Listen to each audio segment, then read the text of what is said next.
안녕하세요. H채널의 한창훈입니다. 반갑습니다. 2019년도 1월 3일 비트코인 및 암호화폐 시황방송 일부를 시작하겠습니다. 먼저 댓글로 좋은 의견과 질문, 정보 공유해주신 분들에게 다시 한번 감사 말씀을 드리겠습니다. 그럼 바로 이제 시작을 해볼게요. KT님이 질문을 해주셨습니다. 제가 다 설명을 못 드린다고 하더라도 이제 시간 관계상 그렇게 되는 거니까 여러분들 이해를 해주시고 댓글에 제가 다 얘기를 못 해드리기 때문에 근데 이제 좋은 댓글들이 있어요. 그래서 여러분들 제 영상뿐만 아니라 댓글도 다시 한번 읽어보시면 도움이 많이 될 것 같습니다. 그럼 바로 시작을 해볼게요. 많은 암호화폐들이 각각의 특화된 기능으로 홍보를 하고 있습니다. 예를 들면 리플은 송금 관련, 트론은 엔터테인먼트, 아이오타는 사물 인터넷 등. 그런데 이러한 특징들이 진짜로 의미가 있는 건가요? 기존의 암호화폐에 대한 제가 가지고 있는 기본적인 개념은 채굴에 대한 보상의 개념 정도로만 알고 있어서 각각의 특화된 기능이 실제로 어떤 식으로 구분 및 사용이 되는지 모르겠습니다. 그러니까 지금 궁금하신 게 트론 이거를 아이오타에도 쓸 수 있고 이거를 뭐 리플 이런 거에도 쓸 수 있고 이런 거 아니냐, 이게 각 영역별로 이게 나눠지는 거냐, 이런 궁금증이신 것 같아요. 그리고 이제 써보니까 리플은 빠른데 BSV는 굉장히 느렸다, 이런 얘기를 해주셨고, 그래서 이제 화폐 개념으로만 너무 생각해서 그런 건 아닌지, 이런 특화된 기능이 어떤 의미가 있는지, 실제로 그러한 기능을 하는지 잘 모르겠다라고 얘기를 해주셨습니다. 그래서 이제 여러분들이 좋은 댓글을 써주셨고, 일단은 제가 CJ님이 써주신 거를 한번 보면, 일단 CJ님 같은 경우는 이제 코인도 몇 개의 공룡 코인과 그 수많은 중소 코인의 형태가 될 거다. 부의 이제 분포도처럼. 다만 그 몰빵의 정도가 주식시장보다 훨씬 더 심한 집중도를 이제 보일 거다라고 얘기를 해주셨고, 그래서 가치의 인터넷망, 어떤 돈 결제 관련된 이런 부분과 어떤 정보의 불균형성 해소, 그리고 미들맨, 브로커, 어떤 중개업자가 있는 분야들을 이런 스마트 계약을 이용해서 해소하는 이런 게 될 거고, 1번은 그냥 한두 개 코인이 가치 인터넷 분야를 전부 먹게 될 것 같다. 규제로 인해 시장이 분리되어 있지 않는 한 놈이 남을 때라야 규모의 경제를 최대한 즐길 수 있기에 이 분야에선 3, 4 코인도 많다고, 3개에서 4개 코인도 많다고 할 겁니다. 라고 이제 얘기를 해주셨어요. 그리고 2번 분야는 예를 들면 아이오타가 사물 인터넷, 트론이 엔터테인먼트 메인 플레이어가 되었다고 합시다. 그런 분야가 100개가 된다고 하면 100개의 분야별 우두머리 코인이 있고 그 아래 이제 하위 코인들이 있는 시장, 이렇게 얘기를 해주셨습니다. 그래서 이제 아마 2번 얘기해 주신 게 이제 플랫폼 관련된 걸 얘기를 해주신 것 같아요. 그리고 1번은 이제 결제 관련된 코인들 얘기해 주신 것 같고, 1번 시장이 이제 워낙 크니까 2번 시장도 1번 시장에 그 우두머리 코인이 장악을 할 거다, 이렇게 이제 얘기를 해주셨습니다. 그리고 김도규님이 써주신 거를 보면 실제로 이제 백서대로 된 거는 하나도 아직까지는 없다. 그래서 지금 개발 단계에 있는 거고, 이제 보면 어찌되었든 현존하는 암호화폐는 실물 화폐보다는 전송 속도가 빠르고 가장 중요한 활용성의 가치는 얼마나 많은 사람들이 신뢰하느냐에 따라 결정된다고 보여집니다. 또 암호화폐는 화폐로서의 기능만으로 설명이 부족한 복합적인 구조라고 생각합니다. 주식의 기능, 네트워크 유지의 기능, 그리고 결제 수단 등 다양한 형태를 지니고 있어 꼭 화폐로서의 기능만으로 생각하지 않으셔도 될 것 같습니다. 예, 저도 이제 이렇게 보고 있어요.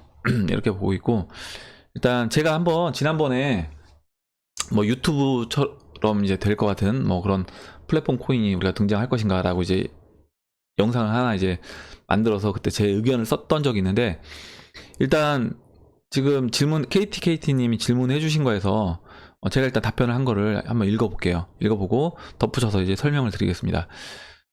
일단 송금 결제에 관련된 분야들, 이거는 이제 좀 일이 명확하게 보이죠. 그리고 이제 근데 플랫폼 코인 같은 경우는 플랫폼 코인과 이제 그 안에 있는 또 유틸리티 코인들은 이게 어떻게 작동되는지 아직 그리고 이해가 안 될 수 있다는 거죠. 왜냐면 실제 딱히 어떤 일을 하고 있는 것처럼 보이지 않고 각 영역별로 이거를 굳이 구별할 필요가 있을까라는 생각도 듭니다.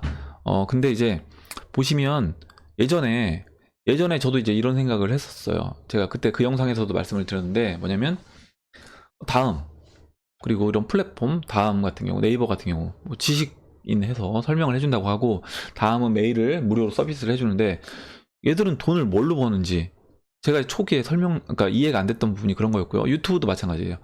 유튜브도 동영상을 계속 업로딩 할 수 있다고 하는데 얘네들은 이 무지막지한 서버 비용을 어떻게 감당할 것이고 거기에 들어가는 어떤 뭐 장비 비용이라든가 아니면 인력 비용들을 어떻게 충당할 건지 돈은 어디서 벌 건지 이런 게 굉장히 궁금했었습니다. 근데 보니까 뭐냐면 결과적으로 플랫폼 코인도 그렇고 전 게임도 마찬가지라고 봐요.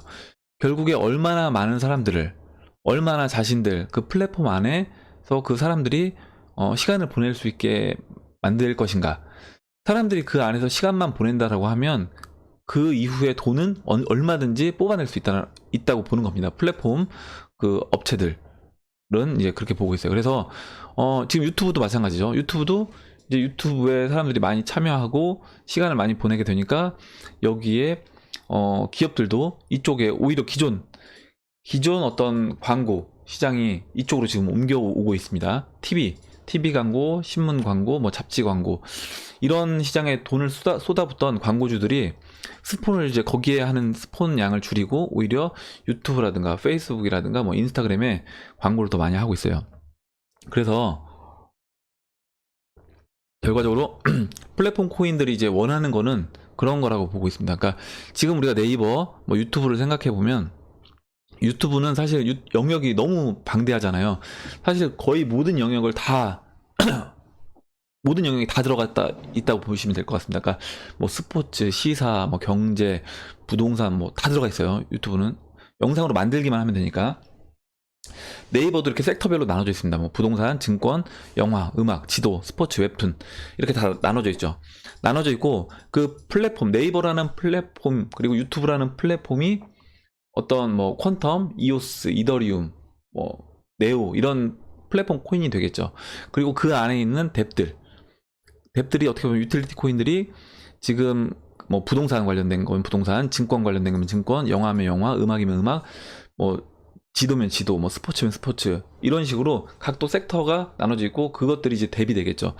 그래서 그 뎁들은 결과적으로 얼마나 많은 유저를 확보해서 그 유저들이 그 뎁에 머물러서 돈을 쓰던지 아니면 뭐 아이템을 구매하기 위해서 아니면 그걸 이제 이용하기 위해서 이용료를 내든지 뭐 어거처럼 뭐 어떤 뭐죠 배팅을 한다든지 이런 식으로 여러 가지 이제 뎁들이 있는 겁니다. 그 뎁들이 있고 그 뎁들이 이제 활성화가 되고 유저가 많아지면 그 뎁은 이오스 같은 경우는 어느 정도 이제 이오스 뎁은 이오스를 보유해야지 이제 그게 돌아갈 수 있는 거예요. 그럼 그렇게 되면 그거 자체가 이오스 코인의 가격을 상승시키는 거고요.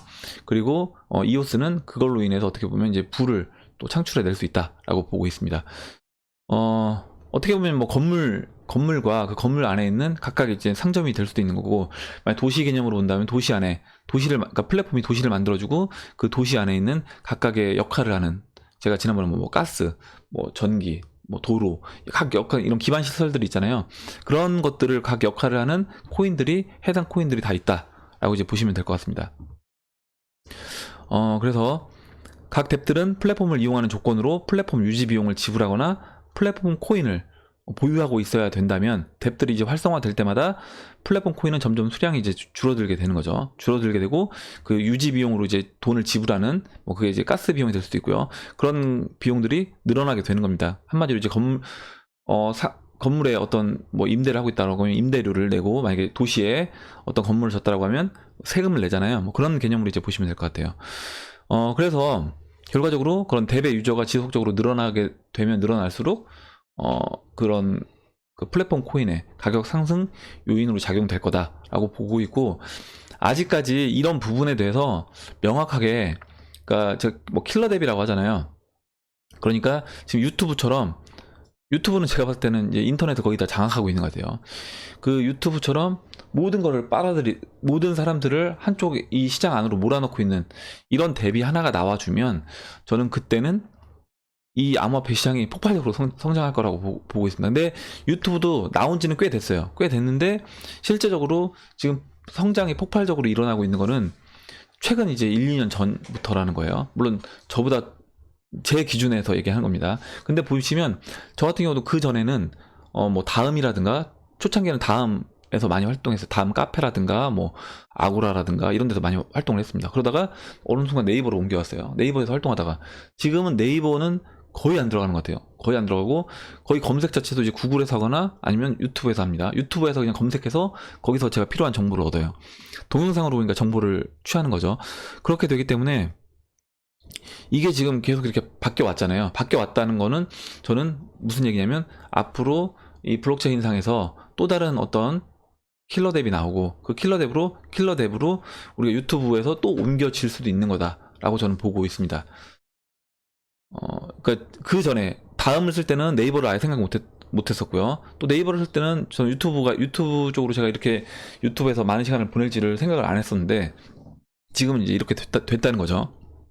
그런 식으로 앞으로 저는 이런 블록체인 시장도 점점 변해갈 거다. 근데 지금 당장 우리 눈에 그런 시장이 이제 보이지 않기 때문에 이게 막연히 이게 쓸 것인가 이렇게 보이는 거고요. 그리고 보면 네이버는 네이버 안에서 쓰이는 네이버 뭐 포인트 개념이라든지 네이버 코인 개념이 있는 거고요. 뭐 구글은 구글 안에서 쓰이는 그런 개념들이 있는 거고 다 각자의 플랫폼 안에서 쓰이는 어떤 포인트라든가 그런 코인 개념은 별개적으로 작용이 되는 거다. 별도로 작용이 되는데 또 이거를 아우르는 그러니까 예를 들어서 각 플랫폼 간에 어떤 돈을 보낼 때 그게 자동으로 어떤 호환이 될 수 있는 또 그런 코인들이 있습니다. 그래서 그런 역할을 해줄 것들이 이제 또 나올 거고요. 그러니까 차후에는 제가 지난번에 원래 설명할 때 지갑에 지금은 뭐 이더리움이면 이더리움 기반 코인들만 지갑에 넣을 수 있는데 나중에는 어떤 코인들도 다 지갑에 넣을 수 있는 그런 지갑이 이제 개발될 거라고 이제 말씀드렸잖아요. 그래서 이런 플랫폼 코인들도 다 이제 그런 식으로 연동될 거라고 보고 있어요. 그러니까 기술적인 부분은 저는 충분히 해결이 될 수 있다라고 보고 있습니다. 그래서 제가 지금 다 읽어드리진 못했는데 여러분들 한번 이 KTKT님이 쓰신 내용에 댓글 다른 분들 또 이제 CJ님하고 김도균님하고 그리고 보면 예 이렇게 댓글 달아주신 분들 것도 다시 한번 이제 읽어보시면 도움이 될 것 같습니다. 예 다음 내용을 보도록 할게요.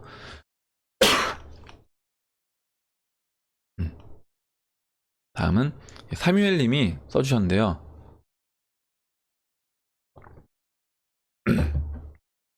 읽어보겠습니다. 모든 것의 토큰화에 대한 단상 이렇게 써주셨고, 예 그리고 MIT 비트코인 클럽에서 골드만삭스가 투자한 서클 대표이사 강의 내용을 이렇게 링크를 걸어주셨는데, 이제 시간 되시는 분들은 자막은 없는데 한번 보실 수 있는 분들은 보시면 이제 도움이 될 것 같아요.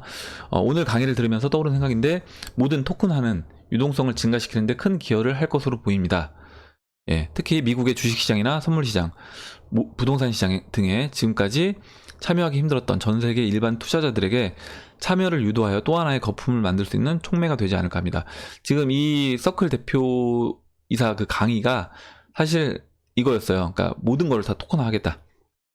모든 걸 다 토큰화하겠다는 거고, 지금 이 사무엘님이 토큰화에 대한 어떤 장점을 또 얘기를 해주셨는데, 보세요.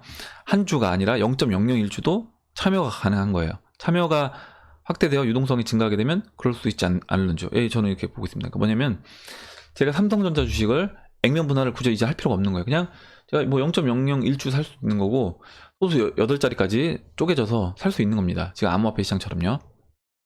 그리고 마찬가지로 뭐 건물도 뉴욕의 가장 수익성이 좋은 건물에도 제가 부동산 같은 경우는 큰 사이즈를 사야 되잖아요. 목돈이 들어가는데 그게 아니라 제가 그 부동산의 일정 부분을 진짜 뭐 0.1%도 제가 소유를 할 수 있는 그런 상황이 올 수 있다는 거죠. 그거를 다 토큰화 하게 되면. 그리고 뭐 유튜브 영상 위에 유튜브 영상이 이제 모든 걸 토큰하고, 저는 이런 컨텐츠들도 다 토큰화할 수 있다라고 봅니다. 음악 저작권도 토큰화할 수 있는 거예요. 어떤 음악이 나왔어요. 그럼 그 음악에 대해서 음악을 만든 사람, 뭐 작사가가 3명이다. 그리고 작곡가가 2명이다. 뭐 편곡도 하고 있을 수 있잖아요. 노래를 부르는 사람도 있고 거기 이제 뒤에 밴드도 있을 겁니다. 그러면 연주한 사람들, 밴드, 그리고 또 장소를 대여한 사람들, 이런 사람들까지 다 거기 저작료를 다 포함시켜서 그 음악이 팔렸을 때, 음악을 누군가 구매를 했을 때 거기에 대해서 순간적으로 다 토큰화가 돼서 수익이 쪼개져서 이제 배분이 되는 거죠. 이제 이런 게 이제 가능할 수 있는 거고, 뭐 미술 작품도 마찬가지예요. 제가 뭐 모나리자의 작품의 소유권을 진짜 0.001%를 제가 갖고 있을 수 있는 겁니다. 다 토큰화 되게 되면. 그런 식으로. 그래서 그 모나리자 작품이 작품 전시회를 해서 벌어들인 수익을 또 그 토큰을 갖고 있는 사람들한테 나눠주는 거죠. 예, 그렇게 될 수 있는 거예요. 충분히.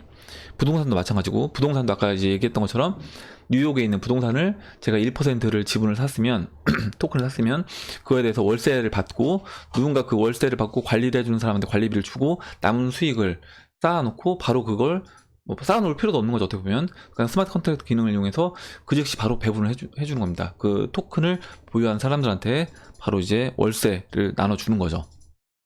이런 식으로 이제 저는 앞으로 세상이 돌아갈 수 있다라고 보면, 이렇게 이제 거품이, 이걸로 인해서 이제 거품이 이쪽 이 토큰화된 시장 쪽으로 돈이 들어오게 되면 침체 국면으로 갔을 때 그 침체 국면이 굉장히 암울한 국면이 아니고 양적 완화도 없이도 어떻게 보면 이번 위기를 또 극복을 할 수도 있다. 이 토큰화된 이 시장, 암호화폐 시장이 얼마나 거품을 만들어내느냐에 따라서, 왜냐면 이 시장 그 거품을 이용해서 기존 시장이 받을 충격을 저는 충분히 완화시켜줄 수 있는 거예요. 그러면 굳이 달러 양적 완화를 안 해도 우리가 이제 위기를 넘어갈 수 있고, 앞으로 이제 그래서 저는 5년 뒤가 진짜 어떻게 보면 지금 우리가 살고 있는 이 시대랑은 완전 다른 시대 속에서 살고 있을 것으로 이제 보고 있습니다. 예. 그래서 마지막으로 이제 올해 스테이블 코인에 주목하라고 하는 기사를 보면 그런 느낌을 더욱 진하게 받습니다. 양적 완화 없이도 가능할 수 있다는 느낌 받으셨다는 부분 이제 말씀드렸고, 그리고 다음 내용 보도록 할게요. 예, BTW 저스틴님이 이제 물어보셨는데 인도 정부에서 발행하는 암호화폐가 미뤄졌다는 뉴스를 보았는데 각국 스테이블 코인이 나오기 시작하면 기존 코인들의 어떤 영향을 줄 거라 보시는지요? 뭔가 미국 쪽에서 먼저 발행 전에 다른 나라 스테이블 코인을 허락하지 않는 느낌도 있네요. 네, 이렇게 이제 써주셨고, 보면 인도에서 암호화폐를 이제 적극적으로 정부에서 발행을 하겠다고 했다가 지금 일단 약간 스탑을 한 상태입니다. 근데 이제 BTW 저스틴님이 보시기에는 그게 미국 쪽에서 뭔가 이제 하기 전에, 야, 우리가 다 준비 세팅되기 전에 니들 먼저 치고 나가지 마, 이렇게 지금 하는 것처럼 그런 느낌을 받으셨다는 것 같아요. 그래서 저도 이제 충분히 이거는 가능성이 있다. 자신들이 세팅이 될 때까지 니들 기다려라. 어떻게 보면 저는, 그러니까 작년에 우리나라 갑자기 규제하고 시장 참여 막고, 그리고 올해 말에 이제 뉴스 나오고 이런 것들이, 이런 일련의 과정들이 저는 이제 그 미국 기관 참여자들 들어오기 전에, 기관 투자자들이 들어오기 전에 어떻게 보면 세팅이 아직 안 끝났으니까 니들 지금 대기해라 해서 우리가 지금 대기하고 있는 그런 상태로 저도 보이기도 합니다. 그리고 스테이블 코인은 스테이블 코인 이제 줄 영향은 그걸로 보고 있어요. 그러니까 뭐냐면 스테이블 코인은 이제 많이 발행되면 발행될수록 좋은 거죠. 왜냐면 결과적으로 스테이블 코인이라는 거는 기존 법정 화폐들이 이 암호화폐 시장에 들어와 있는 상태인 겁니다. 달러 형태로 들어와 있기 때문에 이거는 시장이 상승장으로 가게 되면 어떤 불쏘시개 역할을 해줄 수 있다라고 보고 매수 대기 자금인 거죠. 그리고 나중에 하락장이 왔을 때는 기관들이 안전하게 자신들의 수익을 챙길 수 있는 그런 역할을 스테이블 코인이 해줄 거다라고 이제 보고 있습니다. 예, 그리고 아까 이제 얘기해 주셨던 부분처럼 BTW 저스틴님이 얘기해 주셨던 것처럼 그런 내용을 이제 볼 수 있고요. 그리고 사무엘님이 지금 중국 관련된 중국이 제가 이제 패권을 차지할 것인가에 대한 내용에서 좀 재미난 내용을 써주셨는데, 제가 이거는 이제 오후에 제가 기사를 읽을 때 같이 기사랑 지금 지금 정보 공유해 주신 기사를 같이 보면서 한번 보면 좋을 것 같아요. 그래서 같이 이거는 오후에 제가 하도록 하겠습니다. 그리고 다음 보도록 할게요. 권오신님이 이제 질문을 해주셨는데요. 예, 이더 하드포크 기대하고 매입했는데 적정 매도 가격이 얼마 정도일까요? 그래서 일단은 제가 이제 항상 말씀드리지만, 여러분들 혹시 수익권이라고 하시면 그거에 대한 매도는 여러분들 사실 아무 때나 하셔도 되는 겁니다. 기준은 여러분들이 정하시면 되는 거예요.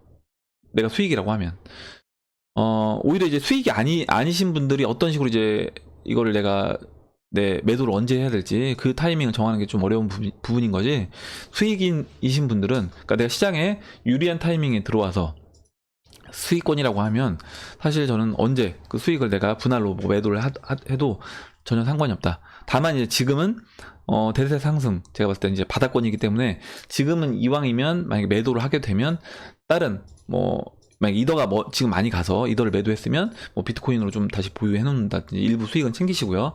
일부 원화로 챙겨 놓으시든지 아니면 원화 갖고 있는 것보다는 이제 달러가 좀 더 유리할 것으로 보이니까 달러, 지금 또 이따 엔화 얘기도 잠깐 드릴 건데 엔화로 바꿔 놓으시든지 여러 가지 전략을 피실 수 있는 겁니다.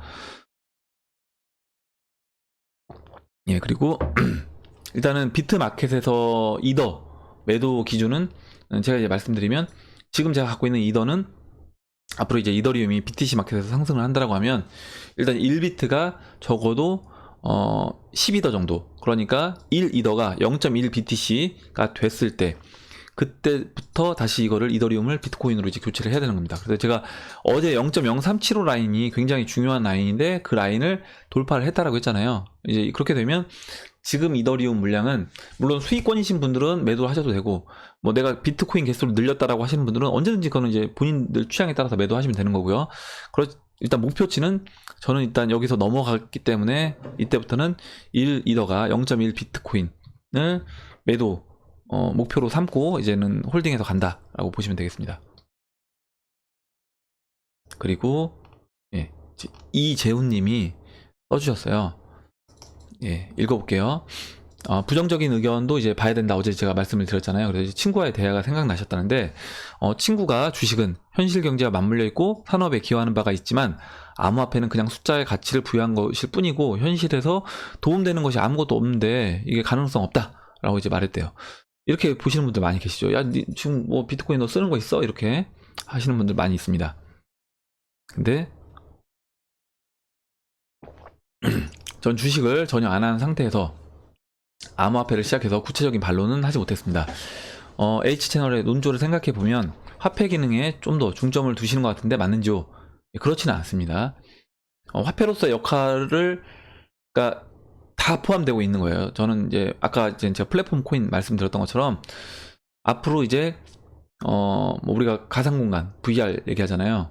저는 그 스티븐 스필버그 영화처럼 될 것 같아요. 진짜 뭐냐면 그 유튜브도 지금은 물론 여러분들하고 저하고 이제 온라인상으로 지금 만나고 있잖아요. 만나고 있는데 제가 이제 유튜브를 얘기를 할 때 앞으로는 VR을 끼고 제가 이제 VR 공간에서 어디 공간으로 들어갑니다. 그러면 여러분들이 이제 그쪽 공간으로 들어오면 거기가 마치 제가 이제 이거 뭐를 얘기를 하고 서로 이제 대화를 하고 이런 식으로 이제 되는 거겠죠. 그래서 앞으로는 저는 그런 식으로 이제 진행될 거라고 보고 있기 때문에 그렇다고 하면 그 플랫폼 코인의 역할도 상당히 클 거다라고 보고 있습니다.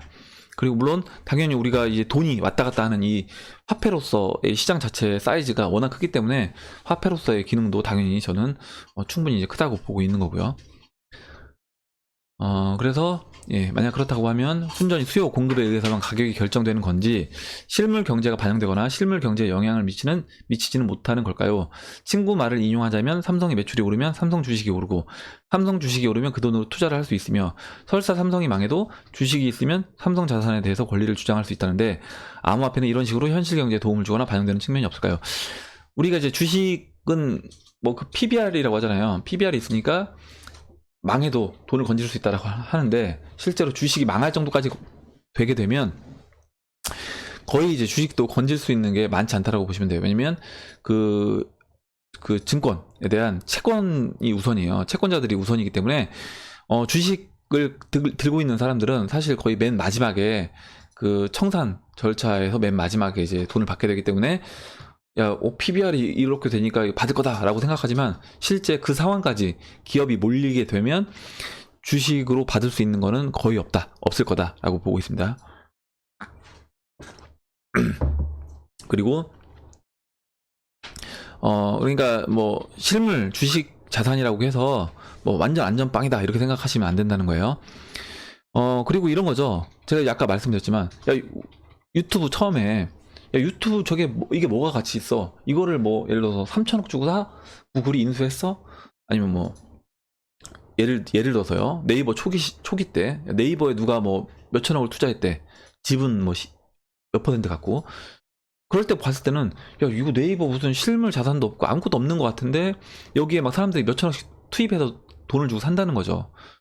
그게 이제 왜 그럴까 생각을 해보면 아까 제가 이제 초입부에 영상 초입부에 말씀드렸던 그 부분인 겁니다. 결국에 돈은 뭐냐면 사람들이 많이 머무를 수 있게 그 플랫폼 안에 많이 머무를 수 있게만 해준다고 하면 그게 가상 공간이든 실제 우리가 오프라인에서 사용하는 공간이든 전혀 상관이 없다.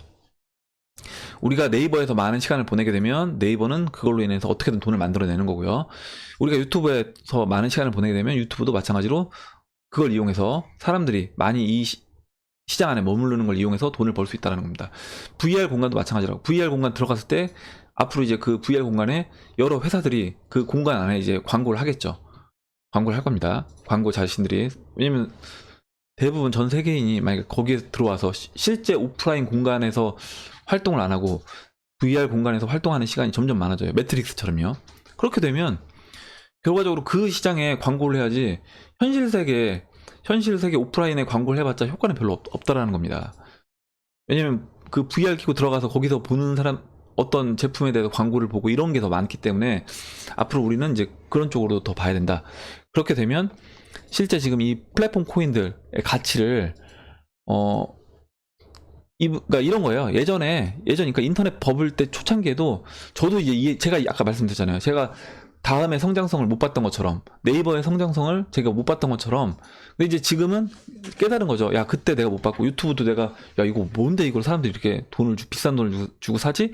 근데 그 당시에도 이미 저보다 더 안목이 있는 사람들은 이미 다 보고 있었다는 거예요. 이거의 성장 가능성을. 그렇기 때문에 얼마나 구글의 그 대표이사들이 똑똑합니까? 똑똑하니까 이런 거를 그 비싼 돈을 주고 사서 플랫폼으로 만들고 그걸 키워서 결국에 전 세계 많은 사람들이 이 지금 유튜브 안에서 활동을 할 수 있게끔 만들어주고 거기서 이제 돈을 부가가치를 창출해내는 거죠. 그래서 이렇게 보시면 되고 이제 김동준님은 암호화폐 포지션은 뭐 바이오주와 비슷한 느낌이다. 그래서 제약이 제대로 개발이 완료되지 않은 상황에서 기대감으로 올라가는 것까지 비슷하다. 결국 미래에 이제 대세가 될 거라는 기대감에 들어오는 거다. 그리고 아무것도 없다고 하는데 비트코인이나 이더리움 등의 코인들의 네트워크가 구성되어 있는 것 자체가 이미 가치가 있다고 봐야 합니다. 예, 그래요. 네트워크가 구성되고 그 네트워크 안에 유저들이 참여하고 있는 거, 구성원들이 있다는 거 저도 이제 그것이 가치다라고 보고 있습니다. 그래서 비트코인 캐시라든가 대시 어제 또 얘기했던 모네로 같은 것도 마찬가지예요. 그 모네로를 쓰고 있는 뭐 게임사라든가 아니면 뭐 비트코인 캐시를 어디였죠? 갑자기 생각이 안 나는데 어느 나라에서 그 섬나라인데 생각이 안 나서 거기서 이제 많이 쓰고 있대요. 비트코인 캐시를. 그러면 그런 네트워크가 구성되게 되면 저는 비트코인 캐시도 그거 자체로 걔는 이미 가치가 있는 거다라고 보고 있는 겁니다. 그러니까 비트코인 캐시의 가치를 믿는 사람들이 이미 있다라고 하면 그래서 이제 그렇게 보면 될 것 같고 또 이제 시코인님도 의견을 써주셨어요. 아직까지는 이제 실물 경제와 연동이 없다. 미래에 그렇게 될 것이라는 거는 기대 심리일 뿐이다. 그래서 저도 당분간은 공매도로 이 자산을 찍어 누르는 것으로 판단한 것입니다. 돈이 몰려와야 실물 경제 아직까지는 도움을 주지 않기 때문입니다. 애써서 이제 국가가 돈을 푸는 이유가 무엇입니까? 그 돈이 소비를 촉진하고 투자를 촉진해서 경기 순환을 해야 하는데 금이나 비트코인으로만 몰려가서 자산으로만 굳히려고 한다면 이것을 정부에서 제동을 걸고 나서는 것이 당연합니다. 돈은 무조건 풀려야 경제가 돌아가니까요. 만약 전 세계의 비트코인이 스타벅스에서 소비 결제 시스템으로 굳혀진다고 하면 확정 발표돼도 그것은 대형 상승에 좋은 재료가 될 것이라고 생각합니다. 이 자산이 소비로서 한 걸음 내딛는 대전환이 될 것으로 봅니다. 이렇게 해서 약간 어떤 부정적인 견해도 얘기해 주셨고 또 이제 스타벅스라든가 이런 식으로 실제적으로 어떤 것들이 보여진다라고 하면 소비 결제 보여준다라고 하면 그때는 또 대세 좋은 재료가 될 거다 이렇게 얘기해 주셨습니다. 그래서 다양한 저는 의견이 있는 거예요. 뭐 시코이님 의견이 이게 다르다라고 해서 우리가 뭐 이건 아니다라고 보는 게 아니라 저는 이런 생각도 당연히 좋다라고 보고 있습니다. 제가 계속 말씀드리지만 어떤 사람들은 그러니까 제가 다음 네이버를 그 당시에 믿지 않고 유튜브도 그 당시에 안 믿었던 것처럼 안 믿는 분 지금도 마찬가지예요. 지금 이오스의 성장 가능성, 이더리움의 성장 가능성을 안 믿는 분들 많이 있습니다. 불과 이제 얼마 전까지만 해도 이더리움 가격 10만원 밑으로 갔을 때 어땠어요, 사람들? 야, 이더리움은 그 개발하는 애들이 ICO 하면서 이더리움 계속 매도하니까 이더리움 이제 가격 못 올라가고 뭐 4만원까지 빠질 거야, 뭐 5만원까지 빠질 거야 이런 얘기들 많이 했었습니다. 근데 제가 이제 그 당시에 말씀드렸잖아요. 뭐냐면 그냥 일단 지금 이더리움은 그냥 가격을 눌러놓고 있는 것 뿐인 거지. 그거는 이제 이오스 작년도 똑같았다. 이오스로 인해서 이더리움이 가격이 안 올라간다고 얘기했을 때도 똑같은 상황이었다. 그러니까 ICO 물량이 매도가 나와서 이더리움 가격이 안 올라간다. 저는 이거는 사실 저는 절대 그렇게 안 본다는 거예요. 그리고 이런 성장 가능성, 이거는 지금은 눈에 안 보이는 겁니다. 눈에 안 보이기 때문에 싼 거예요. 어떻게 보면 만약에 이더리움이 실제 이더리움의 킬러 뎁이 나와서 거기에 이제 어떤 이더리움 어떤 생태계 도시가 만들어지고 거기서 킬러 뎁으로 인해서 이더리움 유저 그 킬러 뎁을 사용하는 사람들이 엄청 많아지면서 뭐 어제 이제 게임 얘기해 주셨던 그런 부분처럼요. 뭐 그런 게임 유저들이 이더리움 관련된 게임이 나오면서 그런 게임 유저가 많아 뭐 2억 명, 3억 명 이렇게 됐어요. 그렇게 되면 이거는 그때는 이 가격이 절대 있을 수가 없다는 거죠. 그때는 가격이 폭발적으로 올라갈 겁니다. 그러면 당연히 야 나는 확실한 걸 보고 들어가겠어 라고 하는 사람들은 확실한 걸 보고 들어가지만 그만큼 어떻게 보면 대가 지불을 한 거예요. 늦게 들어오고 비싼 돈을 주고 들어왔기 때문에 확실하게 들어온다라고 하면 그만큼 타이밍은 늦을 수밖에 없다. 대신 지금 들어오는 사람들은 이거의 성장 가능성을 보고 지금 들어왔어요. 그러면 리스크가 이제 큰 거죠, 당연히. 왜냐면 개발하다가 뭐 이오스도 망할 수 있는 거고요. 제가 말씀드리지만 퀀텀도 망할 수 있는 거고 네오도 개발하다가 유저들이 만들어지지 않고 뭐 킬러 뎁도 안 나오고 하면서 망할 수 있는 겁니다. 망할 수 있는 거기 때문에 당연히 리스크가 크지만 리스크가 큰 것이기 때문에 어떻게 보면 지금 이 가격에 있는 거다. 우리는 이렇게 봐야 된다고 보고 있어요. 예, 그래서 이제 이렇게 다양한 얘기를 들어봤습니다. 그렇게 하고 이제 넘어갈게요. 그리고 예, 이두TV님이 엔화 전망을 어떻게 보냐 얘기를 해주셨고 이제 와사비님이 좋은 내용을 써주셔서 같이 한번 읽어보려고 해요. 전 세계 이제 외환시장 시장 규모가 2014년에만 5조 달러, 5조 1일 시장 규모가 그러니까 돈이 오고 가는 게 5조 달러, 5천조예요. 5천조 우리나라 돈으로 5천조가 넘는 돈입니다. 그리고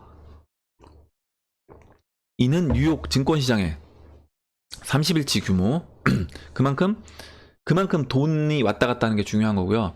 결국에 이 결제 관련된 아까 이제 비트코인 얘기도 해주셨는데 비트코인도 마찬가지고 전 리플도 마찬가지고 이런 돈들 그러니까 결제 관련 뭐 송금 관련된 돈들이 그런 코인들이 아까도 누가 얘기해 그 CJ님도 얘기해 주셨었는데 이 시장 규모가 이제 워낙 크니까 여기에서 우리가 카드사들이 사실 큰 돈 버는 게 그거잖아요.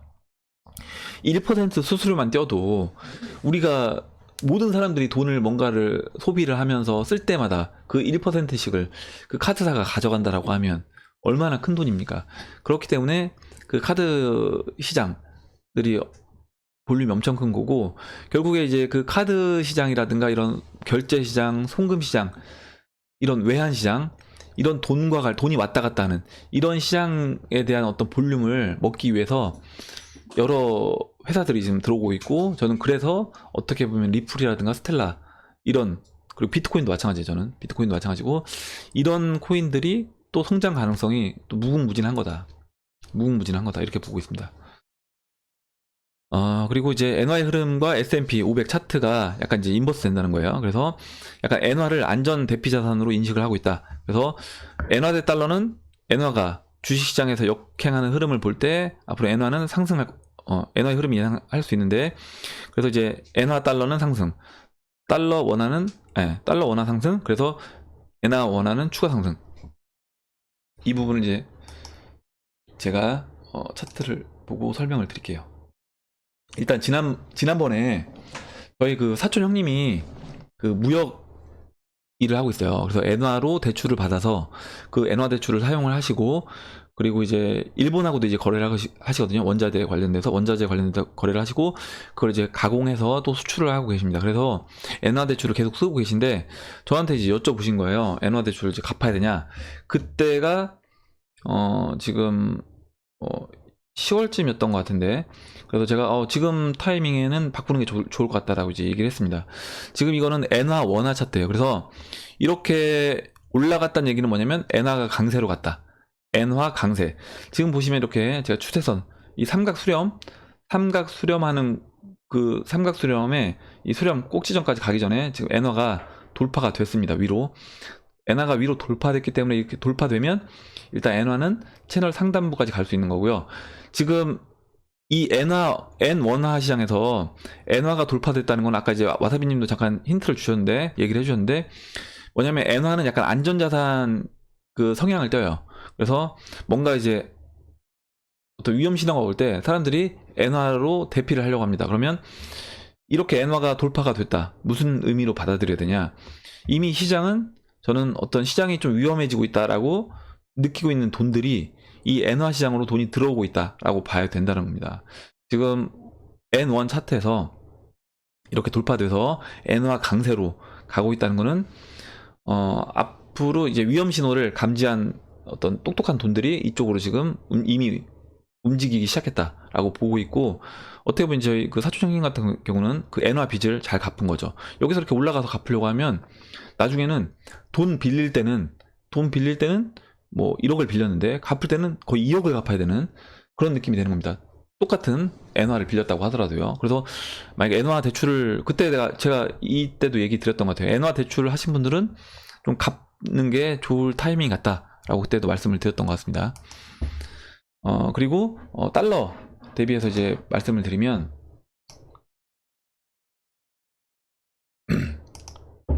보통 다른, 제가 이제 계속 우리나라 원달러도 그렇고요, 뭐 다른 나라 돈들, 위안화도 그렇고 대부분 돈들이 달러 대비해서 약세를 띱니다. 달러 대비해서 약세를 띠는데 엔화는 안 그래요. 엔화는 오히려 달러 대비해서 약간 강세를 띱니다.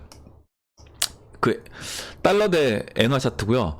지금 보시면 이렇게 보시는 것처럼 달러 대 엔화인데 이렇게 내려왔어요. 추세적으로 이렇게 내려왔습니다. 내려왔다는 얘기는 뭐예요? 달러 가치가 하락했다. 달러 가치가 하락했다. 반대로 이제 엔화 가치가 상승했다는 겁니다. 1985년도에 이제 플라자 합의를 했어요. 플라자 합의하면서 그때 이제 240엔, 1달러가 240엔에 있던 1달러가 240엔에 있던 이 엔화가 이제 여기서 엔화 강세로 가기 시작한 겁니다. 강세로 가기 시작하면서 어떻게 보면 94년도, 95년도 이때까지 일본이 굉장히 이제 그 미국에 있는 자산들, 왜냐면 안 그래도 이제 돈을 많이 벌고 있었어요. 수출을 많이 해서 돈을 벌고 있었는데 거기서 그 번 돈으로 엔화 가치가 올라가니까 뭐 하와이 땅들, 하와이에 있는 막 미국 부동산들, 그리고 미국 주식들, 그리고 다른 나라의 부동산들을 일본 돈들이 싹쓸이 했었습니다. 싹쓸이 했었는데 그렇게 해놓고 엔화 강세로 가서요. 그렇게 해놓고 엔화가 여기서 이제 95년도부터 엔화가 약세로 갔었죠. 약세로 가면서 일본 어떻게 보면 이제 잃어버린 20년을 이제 보냅니다. 그러니까 강세로 갔기 때문에 어떻게 보면 일본이 굉장히 이제 저성장, 그 침체 국면으로 빠지게 된 거예요. 엔화가 강세로 가면서 어떻게 보면 버블을 일부러 만들게 시킨 거죠. 미국이 니들 법을 만들게끔 시킨 겁니다. 법을 만들게끔 시킨 다음에 그걸 한 번에 확 회수해버리니까, 금리 인상하면서 회수를 해버리니까 어떻게 돼요? 갑자기 이제 폭삭 경기가 주저앉으면서 올라왔던 일본 이제 부동산 같은 경우도 침체 국면으로 들어가고, 전체적으로 이제 일본, 거기에서 이제 물론 털리는 사람도 있었겠지만 안 털리는 사람도 있었을 테고요. 일본 뭐 돈을 갖고 있던 사람들 중에서도 그런 식으로 되면서 일본 주식시장도 굉장히 이제 20년 동안 어떻게 보면 침체 국면에 있었던 겁니다.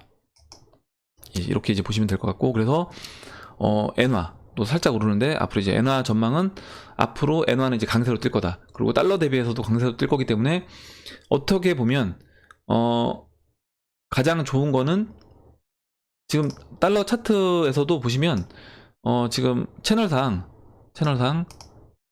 상단 부분에 있다고 보셔야 돼요. 제가 일단 이렇게 대략적으로 죄송합니다. 아까 이제 제가 차트를 그려놨는데, 네. 이렇게 뭐 이런 흐름을 본다고 하면요, 엔화 이제 강세 국면에서 채널에 이 하락하는 채널에 지금 죄송합니다. 달러당 엔화가 지금 그 채널 상단부 근처에 있기 때문에 여기서 이제 점점 내려갈 수 있는 여지가 높다라고 하면 앞으로 달러 엔 이 시장에서는 달러 약세 국면, 달러 약세 국면, 엔화 강세 국면으로 갈 수 있다. 그러니까 지금 와사비님 의견하고 이제 동일합니다. 그래서 와사비님이 이제 시장을 잘 보시는 것 같아요. 그래서 앞으로 이제 엔 원화는 추가 상승할 수 있다. 그러면 만약에 우리가 스테이블 코인에 뭐 엔화 스테이블 코인이 있으면 엔화 스테이블 코인을 사놓으시는 것도 방법이 될 수 있는 거예요. 달러 대비해서 더 강세를 띨 수 있는 거니까요. 그리고 예. 그리고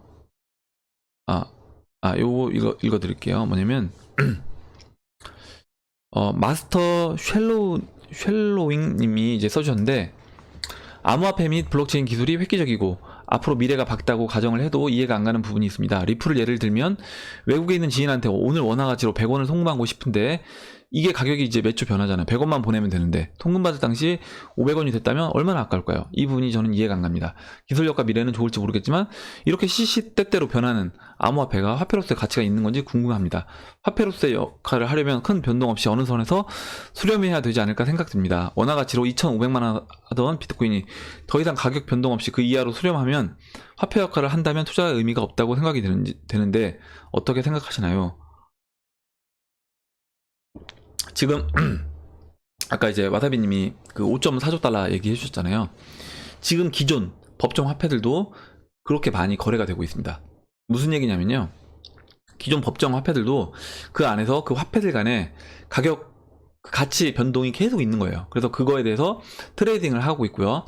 물론 이 시장이 완전 성숙기에 접어들면 그때는 그런 트레이딩에서 진짜 실력자들만 살아남는 시장이 될 겁니다. 어떻게 보면 지금은 이 시장에 그냥 참여한 것만으로도 내가 실력이 특별히 없어도 돈을 벌 수 있는 시장인 거라고 본다고 하면, 앞으로 그렇게 됐을 때는 그때 3일님이 이런 얘기 해주셨었는데, 성숙기가 접어들면 코스닥 시장에서 지금 웬만한 트레이더들 아니면 살아남기 힘든 것처럼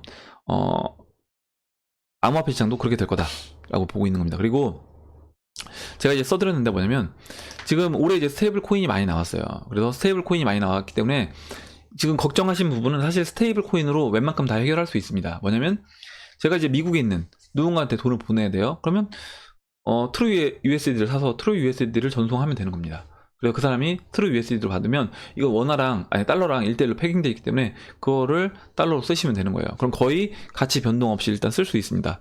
그리고 베네수엘라를 한번 생각해 보세요. 뭐냐면 결과적으로 우리가 쓰고 있는 이 법정 화폐 가치가 나중에 영원으로 간다라고 하면, 베네수엘라 돈 지금 1달러가 거의 25만 볼리바르 하고 있고, 뭐 어제도 보니까 막 3천이 올랐나 그랬던 것 같아요, 달러당.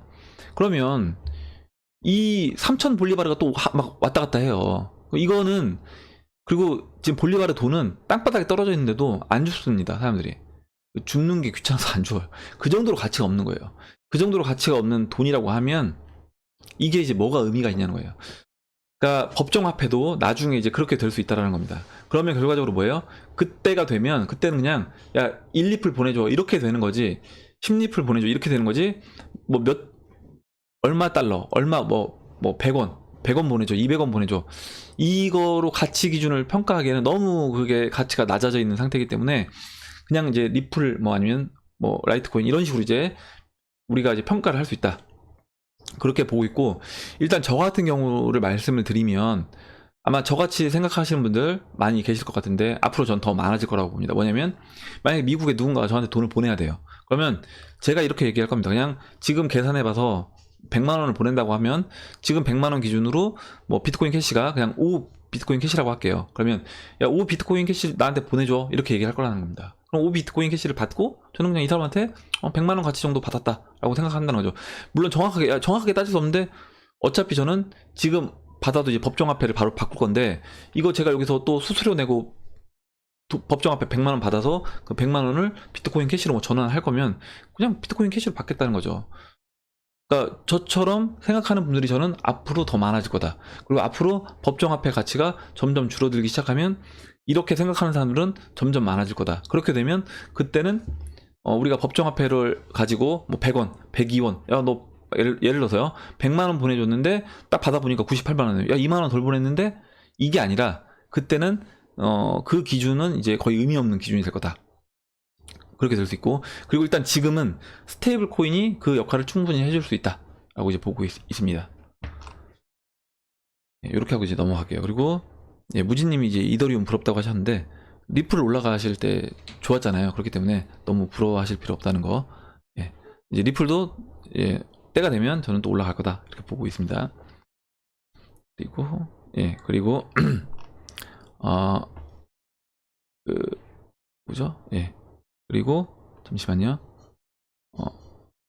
상근, 그러니까 그러니까 지상근님인 것 같은데, 지상근님이라고 이제 읽어야 될 것 같은데, 1비트코인이 5억이라는 가정하에 이런 상황이 오면 하이퍼 인플레이션으로 가는 거 아닌가요? 이렇게 이제 질문을 해주셨습니다. 그래서 하이퍼 인플레이션이 기준이, 저는 이제 비트코인이 얼마가 되면 이거 하이퍼 인플레이션이냐, 이건 아니라고 봐요. 물론 하이퍼 인플레이션일 수도 있고 아닐 수도 있다는 거죠. 무슨 얘기냐면 제가 봤을 때 이제 하이퍼 인플레이션으로 갔다. 이거는 뭐냐면 중앙은행에서 결과적으로 국채를 사줄 사람이 아무도 없어요.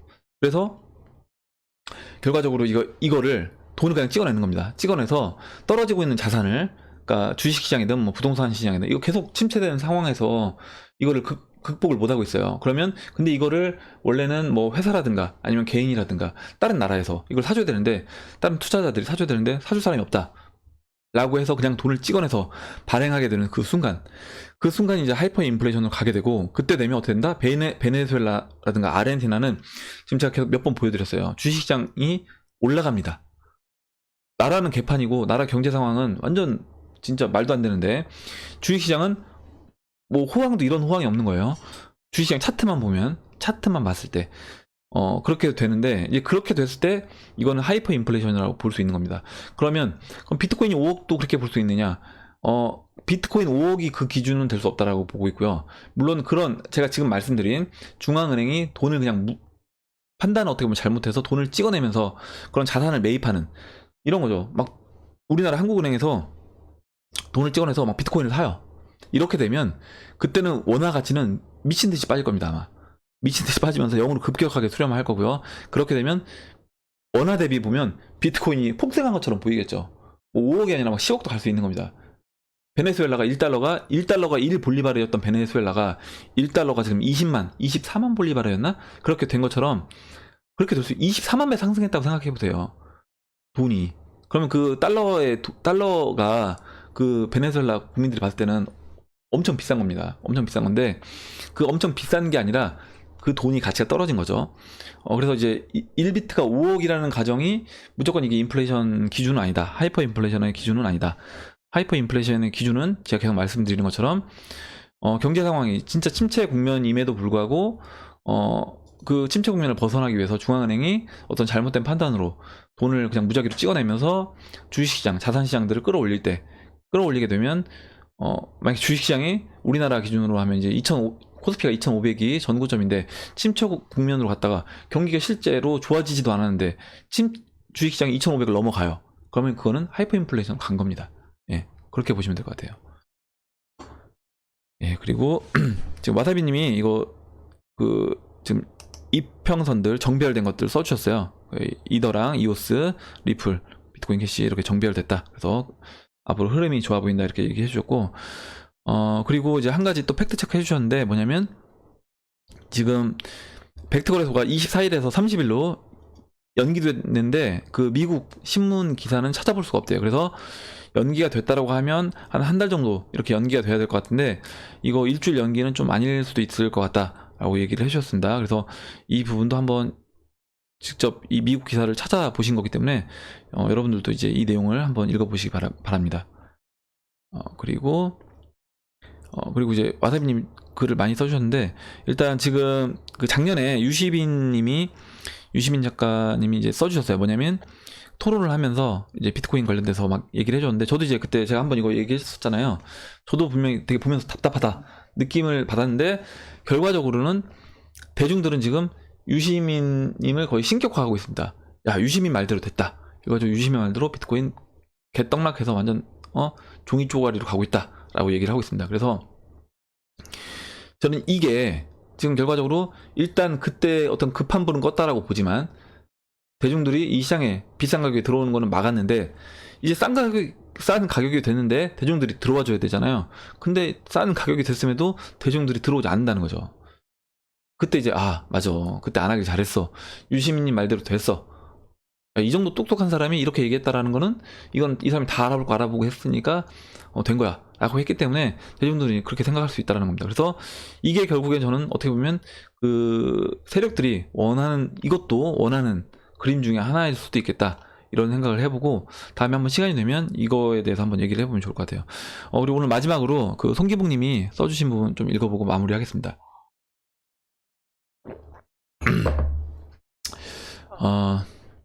지금 이제 알트코인들 상승한다 이렇게 얘기해 주셨고, 이미 이제 시장은 이제 송기북님이 봤을 때는 상승으로 전환됐는데 아직도 250만원 설 있는 사람들, 그리고 그런 사람들이 많다는 거예요. 실제 많습니다. 단톡방 가서 이제 보게 되면 그런 분들 굉장히 많아요, 아직도.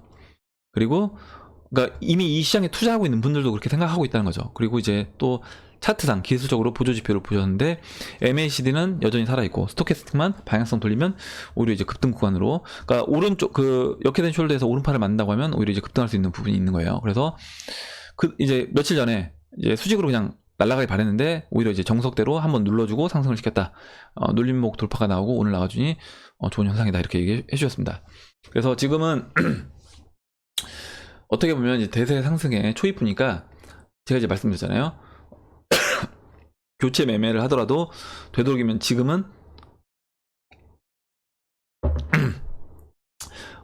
교체 매매, 그러니까 아직 덜 오른 그러니까 이더리움이 많이 급등했으면 일정 부분 이더를 덜어내고 수익 구간이라고 하시면 비트로 교체한다거나 이런 매매가 좀 더 저는 지금은 낫지 않나 라고 보고, 나중에 이제 충분히 시장이 전고점을 넘어서 성장하게 되면 그때는 이제 알트코인들 같은 경우는 이제 현금화 하는 게 맞다, 이렇게 보고 있습니다. 예, 오늘 2019년도 1월 3일 비트코인 및 암호화폐 시황방송 일부를 이렇게 마치도록 하고요. 오늘도 이제 굉장히 좋은 글이 많았어요. 다 제가 읽어드리지 못하고 소개 못 시켜드린 점을 이해를 해주시고 여러분들 꼭 한번 시간 내서 읽어보시기 바랍니다. 그리고 댓글로 이제 의견 남겨주신 분들 다시 한번 감사 말씀드리고요. 오늘 영상에서 여러분들 혹시 궁금하신 거 질문 그리고 의견 정보 공유해 주시면 감사하겠습니다. 그럼 이상으로 영상을 마치도록 하겠습니다. 도움이 되셨다면 좋아요와 구독 버튼 그리고 알림종 버튼을 눌러주세요. 감사합니다.